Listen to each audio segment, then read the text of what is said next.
முக்கிய செய்திகள். தொடரும் ஈரானின் பதிலடி தாக்குதல், வளைகுடா நாடுகள் அதிர்ச்சி. ஜெருசலம் மீது ஈரான் ஏவுகணை தாக்குதல், பலத்த சேதம். அமெரிக்க வீரர்கள் உயிரிழப்பு, மோதலில் ஹிஸ்புல்லா இணைவு, ட்ரம்ப் மீண்டும் எச்சரிக்கை.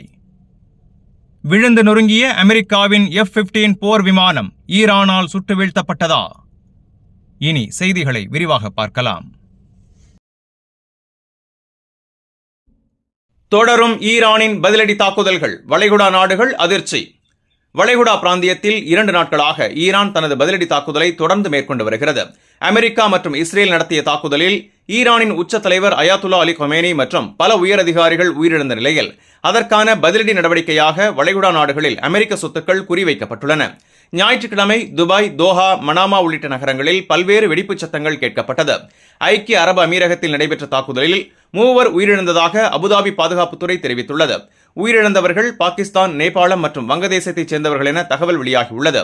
கத்தாரின் தலைநகர் தோஹாவில் அதிகாலையில் பலத்த வெடிப்புச் சத்தங்களும் கருமை புகையும் காணப்பட்டதாக சாட்சிகள் தெரிவித்துள்ளனர்.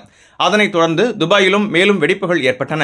ஜெபல் அலி துறைமுகம் மீது கரும்புகை எழுந்ததாக கூறப்படுகிறது. ஓமன் நாட்டின் டுகும் வர்த்தக துறைமுகம் 2 ட்ரோன்களால் தாக்கப்பட்டதாக ஓமன் நியூஸ் ஏஜென்சி செய்தி வெளியிட்டுள்ளது. இதில் வெளிநாட்டு தொழிலாளர் ஒருவர் காயமடைந்தார். அமெரிக்கா ஈரான் பேச்சுவார்த்தைக்கு இடைமுகமாக இருந்த ஓமான் மீது நடந்த இந்த தாக்குதலை வளைகுடா ஒத்துழைப்பு கவுன்சில் கண்டித்துள்ளது. சனிக்கிழமை மட்டும் ஈரான் 137 ஏவுகணைகள் மற்றும் 209 ட்ரோன்களை ஐக்கிய அரபு அமீரகத்தை நோக்கி ஏவியதாக தகவல்கள் தெரிவிக்கின்றன. துபாயின் புகழ்பெற்ற புர்ஜ் அல் அராப் மற்றும் பாம் ஜுமேரா பகுதிகளுக்கு அருகில் தீ மற்றும் புகை காணப்பட்டதாக கூறப்படுகிறது. அபுதாபி மற்றும் துபாய் சர்வதேச விமான நிலையங்களும் பாதிக்கப்பட்டதாக தகவல் வெளியாகியுள்ளது.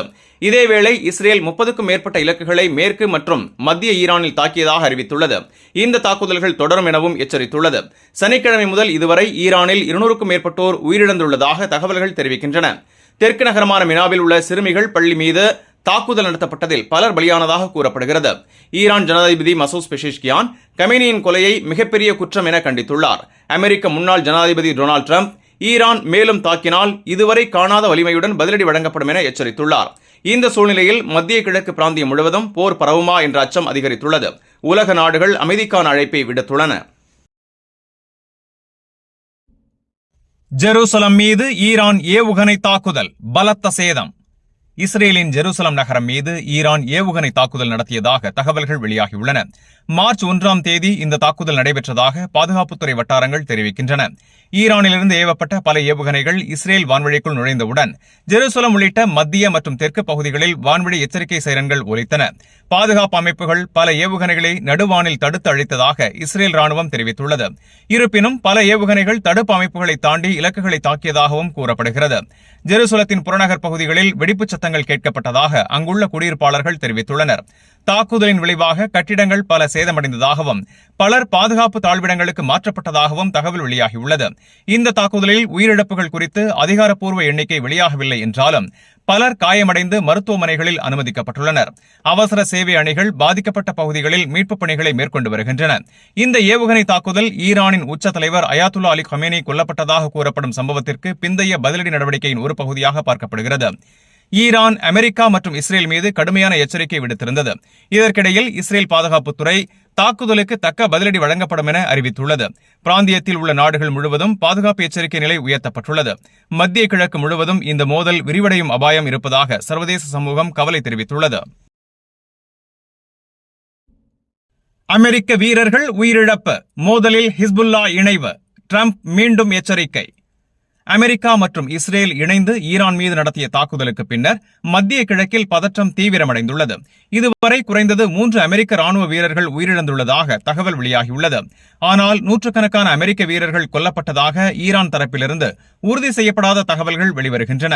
இந்த சூழ்நிலையில் அமெரிக்க அதிபர் டொனால்டு ட்ரம்ப் ஈரானுக்கு எதிரான ராணுவ நடவடிக்கைகளில் மேலும் அமெரிக்க உயிரிழப்புகள் ஏற்படக்கூடும் என்று ஒப்புக்கொண்டுள்ளார். அமெரிக்கா தாக்குதல் தொடங்கியதற்கு காரணமாக ஈரானிலிருந்து உடனடி அச்சுறுத்தல் இருந்ததாக வெள்ளை மாளிகை தெரிவித்திருந்தது. ஆனால் பின்னர் பென்டகன் அதிகாரிகள் இஸ்ரேல் முதலில் தாக்காத வரை அமெரிக்க படைகளை ஈரான் குறிவைக்க திட்டமில்லை என காங்கிரஸ் பணியாளர்களிடம் விளக்கம் அளித்ததாக தகவல் வெளியாகியுள்ளது. இது நிர்வாகத்தின் முந்தைய கூற்றை கேள்விக்குள்ளாக்கியுள்ளது. இதற்கிடையில் ஈரான் ஆதரவு பெற்ற ஆயுத அமைப்பு ஹிஸ்புல்லா மோதலில் நேரடியாக இணைந்துள்ளது. இஸ்ரேல் ராணுவ தளத்தை குறிவைத்து ஏவுகணைகள் மற்றும் ட்ரோன்கள் செலுத்தியதாக ஹிஸ்புல்லா அறிவித்துள்ளது. 2024ஆம் ஆண்டுக்கு பிறகு இந்த அமைப்பு மேற்கொண்ட முதல் பெரிய ராக்கெட் தாக்குதல் இதுவாகும். ஈரானின் உச்ச தலைவர் அயாத்துல்லா அலி கொமேனி கொல்லப்பட்டதற்கான பதிலடி என அவர்கள் தெரிவித்துள்ளனர். இந்த தாக்குதல்கள் உலகளாவிய அளவில் தாக்கத்தையும் ஏற்படுத்தியுள்ளது. மத்திய கிழக்கில் எண்ணெய் உற்பத்தி மற்றும் விநியோகத்தில் பாதிப்பு ஏற்பட்டுள்ளது. சர்வதேச விமான சேவைகள் தடுமாறியுள்ளன. மோதல் தொடங்கியதிலிருந்து வர்த்தக நாளில் எண்ணெய் விலைகள் கடுமையாக உயர்ந்துள்ளன. அதே நேரத்தில் பங்குச்சந்தை எதிர்கால வர்த்தகங்கள் சரிவை சந்தித்துள்ளன. மொத்தத்தில் இந்த மோதல் பிராந்தியத்தையே அல்ல, உலக பொருளாதாரத்தையும் பாதிக்கும் நிலையில் உள்ளது. நிலைமை எவ்வாறு மாறும் என்பது உலக நாடுகளின் அடுத்த கட்ட முடிவுகளை பொறுத்தே அமையும். விழுந்து நொறுங்கிய அமெரிக்காவின் F-15 போர் விமானம் ஈரானால் சுட்டு வீழ்த்தப்பட்டதா? குவைத்தில் அமெரிக்காவின் முன்னணி போர் விமானமான F-15 ஈகிள் கீழே விழுந்து நொறுங்கியதாக தகவல்கள் வெளியாகியுள்ளன. ஆனால் இது விபத்தா அல்லது ஈரான் நடத்திய தாக்குதலா என்ற கேள்வி தற்போது பாதுகாப்பு வட்டாரங்களில் எழுந்துள்ளது. ஆரம்ப தகவல்களின்படி அமெரிக்க விமானப்படைக்கு சொந்தமான இந்த F-15 ரக விமானம் மேலே பறந்து கொண்டிருந்த போது திடீரென கீழே விழுந்ததாக கூறப்படுகிறது. சில தகவல்கள் தொழில்நுட்ப கோளாறு காரணமாக கட்டுப்பாட்டை இழந்திருக்கலாம் என சுட்டிக்காட்டுகின்றன. இயந்திர தடை, ஹைட்ராலிக் சிஸ்டம் பிரச்சினை அல்லது என்ஜின் கோளாறு போன்ற காரணங்கள் விசாரணை பட்டியலில் உள்ளதாக பாதுகாப்பு வட்டாரங்கள் தெரிவிக்கின்றன. அதே நேரத்தில் பிராந்தியத்தில் நிலவும் பதற்ற சூழ்நிலையை முன்னிட்டு இது ஈரானால் சுட்டு வீழ்த்தப்பட்டதா என்ற கேள்வியும் எழுந்துள்ளது. தரையிலிருந்து ஏவுகணை தாக்குதலா அல்லது எதிர்மறை வான்வழி செயல்பாடா என்ற கோணத்திலும் விசாரணை நடைபெறுகிறது. இதுவரை எந்த தரப்பும் தாக்குதல் பொறுப்பை ஏற்கவில்லை.